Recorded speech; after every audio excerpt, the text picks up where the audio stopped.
Sompa ena wutie okura ne dimpa saa na wonso madimpa ehiawo ensene ahonyade pii me fa mobre no waso na nkaiboi ayesem frama na manfa ho a efa odehye bi eho de medi frase efiri Jafa Supreme Ministry International di foba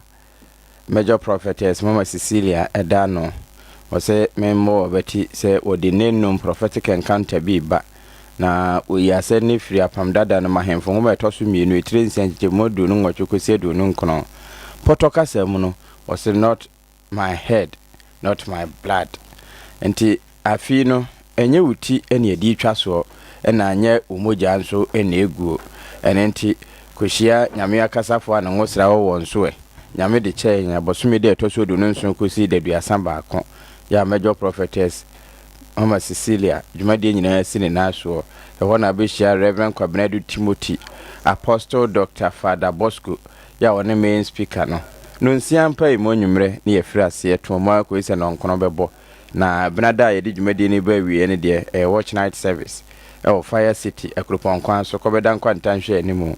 0595397423 enkomo bi apese odi na chire no ahoma abetimi akasa woso ene no Tony Deco trend ene trend sesei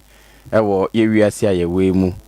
na ne nyina ye eba efie asiesie office aso demu ba bia na de ahye nensa enkofa penti bi ana penta bi a wono no be penti be wi na ode fa sra na ho fa hye Tony Deco trend nsa no wo monye sa adwuma no Nkoranza ha ya bono east na wono mo wo ye wo sticker installation POP installation inner and outer painting POP deco ni nyina wono mo ye na wono ne nim adwuma na ni so entifre no 0245 232 160 ana 0558 129 499 na woni Tony Deco trend eni nkomo eno no eye asiesi ahodo ne mo ebe nipa mu asiesi dia obo hebe medical research center nrati Dr. Marcus Nka wose free health screen no asha ase enti babia wo bia behwehwe owidim hono yade a ehuntaw na epese wia hukumwo na entem womomo waduro ema wono nso ano na nigisem ne se wo ho so nura wo ye nyina wa ye ho research aye production no wo ho na ba abonten no etunyare wase enti kidney ene wo hawo wo de no wo mojanum e wo mrebo no makoma no ma na adwene mu a ka hokọ na wo monye hwehwemu ewi wo hu yade no ha munche mu aduasa eye nnuro no ka wono mafa enkorabata bia nso ebi ikoso wono me wo ka so a mfimfini mantem ne nkanafo nyina monko ho JD restaurant nchen ho official town afi Kumasi adoato adumanu ena sunwane zinko ya immigration information din hwe ni mu entesa adehyeman plot number 91 Nkoranza atena kesi mu ho 0249 761 508 ana 0550 191 514 na wone obo heba medical research center Dr. Martin Oboda no eni nkomo womo na ye preke se pada ahofe clear G ointment P heba mixture ene capsules no ene da so capsules ko ho na fabi kotu nyade wa ehyehyɛ so oda dialysis so nenso unhunu hoano no ne nyina emfiri ho Queen V special ani wone de wo papa na woton na Queen V say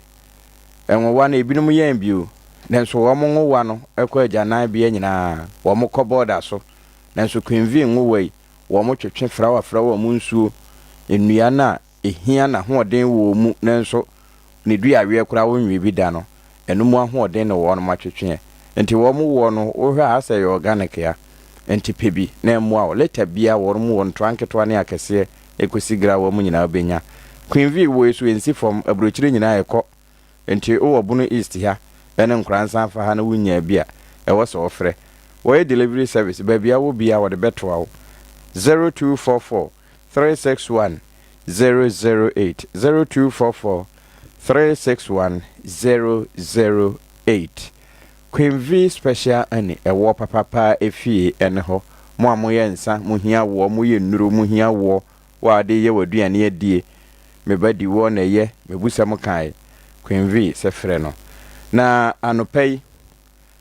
aja konfra me chia no papa na Regima Enterprise uraje ko sanso me ma na mo me de bia da enuru wo ho a nipa otimi no numu ahoden so wonsaka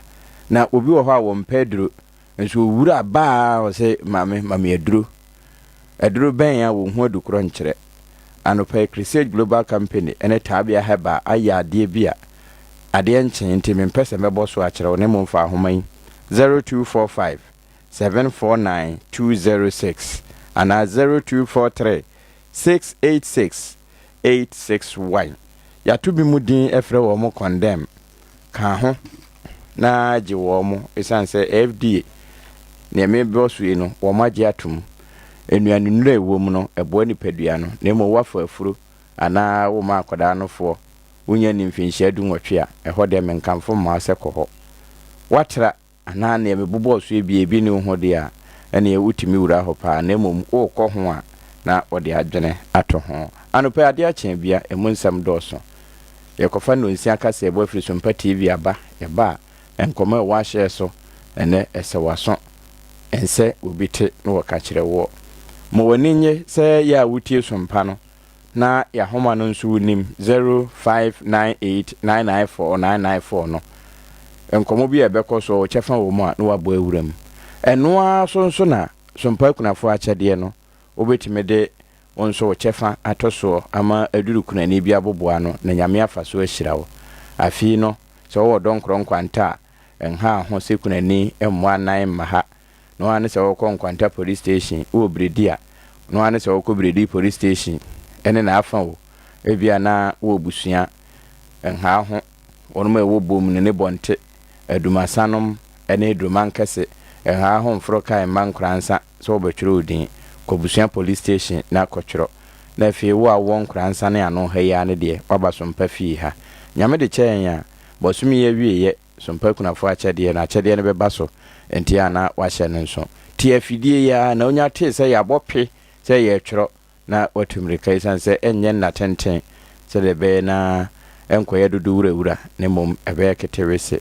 anopa baabi obi ama me mo wache emu wa mo ne mom wo de ma ya ma emra na obi nso enya bi na nyame mfa so enhyira obi ye 20 cities onya 200 million ni akyire enti fa kapre so ewurade hwe so osoro mfensen wo mmie emfa mawa edin ebeba no Blessed Foster anatera one media bra wo de to so nyame nhyira wo se waye ne saa ye na ye homfa kase no mra ye ba enne nsem e wa pono so no mehia wadwen kyire wo enti mafidi no enna ha ye live ewo YouTube Sompa TV enti kohona kohwe bi Facebook no Sompa 90.7 apam dada no medin mamo wache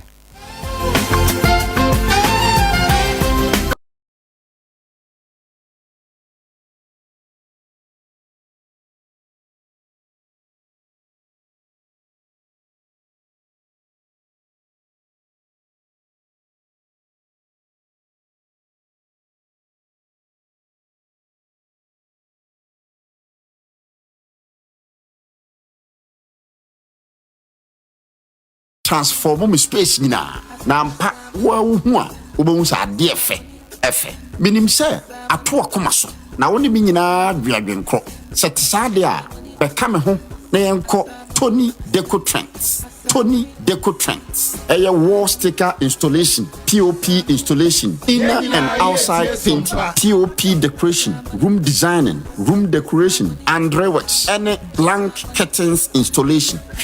Tony Deco Trends, a chakwan, Nkoranza Bono East. Your number is 0245 23 2160 0558 129499 0539 628289. Tony Deco Trend.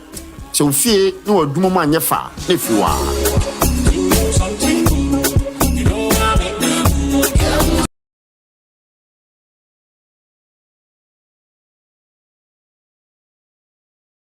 One Media, wetwa ntoma ne kuku sesa wobɛbo amenyanka ekunafo ne wisie didi bronya bia sompa akyɛdeɛ yegusua Tarawan Media yawo sompa kumase sompa Nkoranza sompa sunyane na ka kyerɛ wabɛka ho ɛne sompa tichima ne senti sɛ woyɛ krani na wo Nkoranza ne nkro to edidi so yi a siemi ye pa 20th December okrani a wo Nkoranza wobɛkɔ sompa Nkoranza wo ne Ghana Commercial Bank na wadan kro akɔgye wo card Nkoranza busia wobɛkɔ Nkoranza busia police station don kron kwanta mo so wobɛkɔ akɔgye mo card Nkoranza bredi wobɛkɔ police station wakɔgye mo card 20th for krona ekrafo am wo sunyane wobɛkɔ sompa sunyane a ye one night market na mo so makɔgye mo card 20th December no a ekrafo am wo techima mobɛba 21st clinic sunyane kwan so aka na GN bank dan dadanim na mo so maba abɛgye mo card hyɛne nso sɛ card yi nyinaa mobɛgye no 20th December na da ye kyɛ niema ne ni 31st December Nkoranza ɛne ne nkro to atwa ne ho ahyia Nkoranza busia bredi don kron kwanta ya mo saka card no mobɛkɔ Nkoranza sompa wo ne Ghana Commercial Bank wodan krom 31st December na de adofo ne aboafo dom ye makɔ akɔgye mo de 31st December no a ekrafo am wo sunyane mo so mobɛkɔ sompa sunyane ya ye one night market na makɔ akɔgye mo niema hyɛne so yie pa ekrafo am wo techima 1st January mobɛgye mo niema techima community center na ne nyinaa wie ye no sɛ de afie twam ye ye no ye ne enyanka enyina ebomu adidi 14 February 2025 wo Kumasi Jubilee Park we akwanya kese pa ja wonyi wo firi moma ye nyina fa ye ho hyi na sompa de e market ya pa na free na for the onya bo Hamedi. Me party ni jufwa na namaji Hamedi sano. Haya Sompa television so otienka obono ne afumantem ne mu a Sompa 98.9 FM kutai mu anopay. Sawa obono East ya Sompa 90.7 FM so kutai mu na asante mantem ne mpota mu nyina wasuguso awutie Sompa 93.1 FM. Ensam no na yakekesi ani anopay ya bia wo bia no ye bana ye de ababesom wo no. Doso pa na poso any adwumayefo a womo eye adwuma o mansukru je adwumayeko Ghana Water Company Limited mo kyerɛ so mo de wono maka ntamadinsi awi abu aguso se company na japade o mbɛbɔ ho ban no womo ɛbɛkɔso a no mo abɔ ho ban ye bɛhwɛ omo strike na omo wɔ no sisi de akwakosie pa na ye bɛkɔ mraso agafiem enra ye mraso agafo no ɛkɔhyɛ ase ye adwuma na Speaker of Parliament atonkra de amane mraso agafo no ene eye Ghana mampani a sisi yasa so ato aba ne foforo kra ene mraspejafo a wo mo adi enkunim NPP amanyuku ede adesre eto eye wiase nyina nim se abana ye kokoto no na anu ada no ne kenkan ne nyansi enti se wiase ameboa Ghana NPP amanyuku no ewu pesua be dumie no ebi ohono mo a manso eda so mu se yenyadaje kenkan mani ya MPP amanyuku no ene bedi nkunim ewosa empesua be dumie no eso ye beko na se ne MPP amanyuku no se chechwo nsemu no yakone akwakotie ni yebusua weni afoforo pi ene akekese ene se kase aba bia wo bia na no pay ye ba ne ye dia ba besomo aseda ye de ma 21st clinic ye society kentri no a etwetwe na etutuo na duru ba bia de akwakɔhye duabɔ ne edutuo no fo ne 21st na ya doctor fo ne nim de fo ne mfidi papa ya woni ye nduru no ye mfa into ya de na se mfa ema Ghana afa na nyina 21st clinic ye wo nkrabata wo no mo a obora ho no ma no pa ewie nwumra na dwode suo a ya doctor fo ne adwuma fo no beso mu na yade no omo atutu ase ede ama Sompa akyede mfie miensanie ene yabam na so afi bia ne baso so a se ne musi ye yadom no ya na ye fekeke afi so no ye sa so abam na so bio se afene kwa wie ye se no ajanka no bedidie awisia no odidie na obakunafo no hwan na ekokata na deja so no ntine ye bam na so se de obenya bia emo anwa enkwada ntade enkwada mpaboa entuma de ede madasani bia kese arachechire beba na nim no na kese odi aba beka ho ne de ama sankrofui amomososo afi no wo mo esere a na kese afifofra ye kwakowura mu no wabrabo no na eyese de nkwa na ebia opese wo de ne de wo ye ni sika mobile money number no ye 0598559802 0598559802 edi ebeba ye Tarawan Media na se Blessed Foster busia meko wenum na asoba sinema no pe bia wo bia no meeting abadam aba som wo medi no e de nana ya abo amali bia bogabisa for yenye brena fin sam no yenkuma nkasa emfa emmamo ye de mo e hyase e de efri mampani asese aka de na mamu owu na osori akonya so mampani na do danko akufo do watchman pc be mafo ada yen hyase emfri na tena ye na samba ka hye ne nso a emra ye papa ye ho ne yakwa akoto aba fi no mampani na do danko akufo na ni kira to e mantemo sekunde ene ne takrade abonten so ma afia kwanta abaya sabia esi eye takrade abonten so no mampani na do danko akufo do koya mamre ni amane a ye kan se eye statue bia na omosi ede ama no okuku bie ano ni nhoni ena chese okuku bia no na ura afia nkwanta hospital na kosipure ne kan se ne entrance no a ena amanfo bi edesa nhoni no ekuku siye se omode hye mampani na dodanko akufu ado ne monyam se odo ani kira to e mantamu a sekunde ene ne tade abonten so enwuma mampani na dodanko akufu ado ahyase wo mpotebo ne mantam no no omo efi so omo yesa nhoni no na omode ahyene ne monyam de adana se ewom so onwie de takrade interchange eda so ekonkon honom ene nwuma pia aban ne eya womo enwie ne so no mu fi se bebia ababe drone de se omo ede asedama mampani na eno na de achi eno adwo abusia de ye tete ene se mampani na dodanko akufo ni woni no a omo ekoye ye esi efia nkwanta government hospital enimu honom no ano nipa bi ahyase edwiri totwene ebi ahyase a womo ebubu statue ni sese de ne na ne kra de enka ne se ba ko de womo tware ato atwene ne statue no na ba ko de kese be ka ne se kwa ne sa baby omoji di ne animu akwa kodrun de na kese bua ne bebu ato atwene na amso ma posifo kra de krata aba bonten aba be ne se omo a omo ekoye sa nyambra nsam no wono afisi madidi mababe ma hwem na omo de omo akwa kogina mra no de na so ade hie pie wa to e mantam kire se omo de anhye da anya omo wanwa efisi eto oba wieye no se ne nani pa bi no makantam de nsia wi abo aguso se kwan bia so omo de ade no mbedwira to atwene no nti ankwankoye omo enwanwa bia sa na so onomo efise da bia aba bedru no ene kwan se adehye ne etusa na mo no a wonomo etuye no opani a wona hwe atoye mantam no so se eye regional minister ora eye kwabna ochida komensa de atudwa se de akoso no areho eni wusoso na ombekoso a eni aposifo ato kese aye de ombetima ye bia na mfifimu a ewoso mo ye no wo mo aye ewosa arehosem wei ehun ye hyemo bosa asemi ye ne edi akire ye befra to bia no ye mfa enkamemo ye to aso na ye de mo free tade abonten so na ye de mo aba santemantem kumase kruponum na de ye tete ene se ifri na watwe atwa mu no mo ena adwumanfo a wo mo aye adwuma wo mansokru je adwumanko Ghana Water Company Limited mo e kantam den se wi abogu so se de wo mo agya pade wo mo bungalows bia wo mo adwumanfo titimu a yesi obi ato enu nti yakwa akwadwira dan ni nyina ato ago ama se baby adwumanfo ni binom e de wo ti beto akwa edende ama wunum no ene wo mo soso no mo nsoro no makwa adwuma mpo ne mpese wo mo akwa akobie barekese dam no abiye nyansuo abobo e wo eye kumase abonten so ma every last week mu hono mo bade kese ye ne eti kumase de nsuo ho akwa atwe setete wono mo ba pade amaye pa ensu doko ya mo a kwabrane beba gu na de paso akesu iye o akase nyansani na wade no eho aye din ukuri mu pa na eno na adwumanfo na kire se omo de omo kantam edinse awe abuagu so akotafre wonu abatwe se kwambia so Ghana Water Company Limited omo ja pade de he mpanifo twom mu tan ene betebe pa omo ebebo ho bai na efa nansen ye nhyiemu bi ayeye wo de nyame honum no de ntuaso e wo mu ni se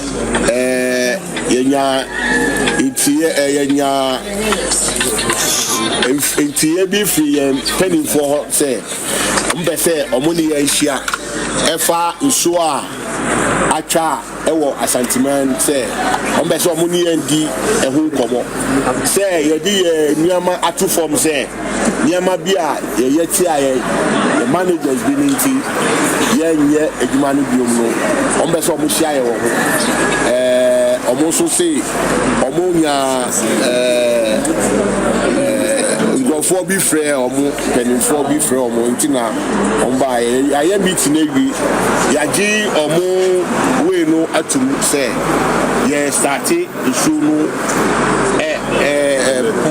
pumping no ene ya intimine o kase ye nkrofo nyina no ahyase omo ye adwuma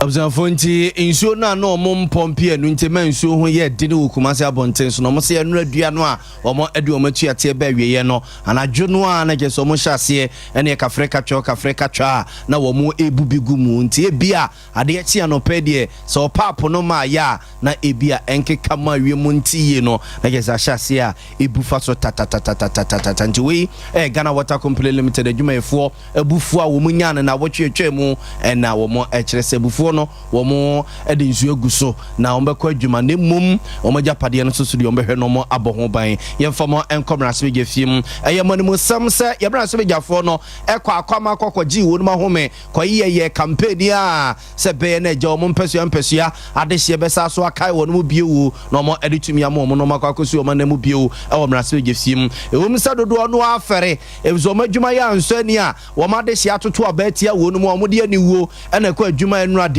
nanso eja na wo so mo kokoye adwuma no a wonya de wonsa akwakoto yafo aduane mu de yire so paso se de ya oni ni bedi etuase na enro adwuma mo koye no na mranza begefiem chia me hene right honorable Alban Kings Osmana Bobbin abomampeni dada John Dramani Mahama yasa so ato abayi ne bio se mampeni a eja wote apatamu atwane se January bosom ne to so nso ba beto na somdwe mu wakwakoso yi yade na obedi wo man nanimu wabona baso na waka ne se ohwedom ene gidie surunko Ghanafo enya ewo ne mu no a wonka hunu se Ghanafo emfa nche no Ghanafo emfa mfiri no kra se eye obema man no ensa esifom Speaker of Parliament in Semni. On behalf of the Parliament of Ghana, I extend our hearty congratulations to the President of Ghana, His Excellency Nana Addo Dankwa Akufo-Addo, for his leadership in the organization of the general elections, and the Vice President for conceding defeat early enough to those the heat generated by the decisive vote of the people of Ghana.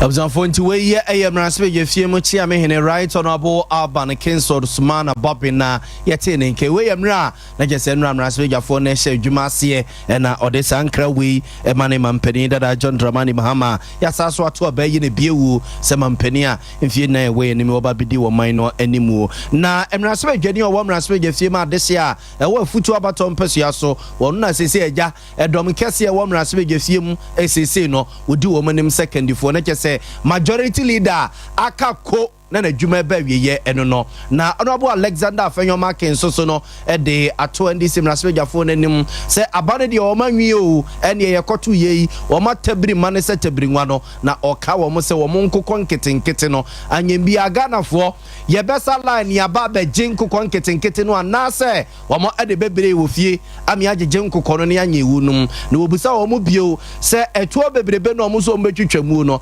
anyembi o mo twetwamu a wo menya sika wo he no de acheche nkokon ketenkete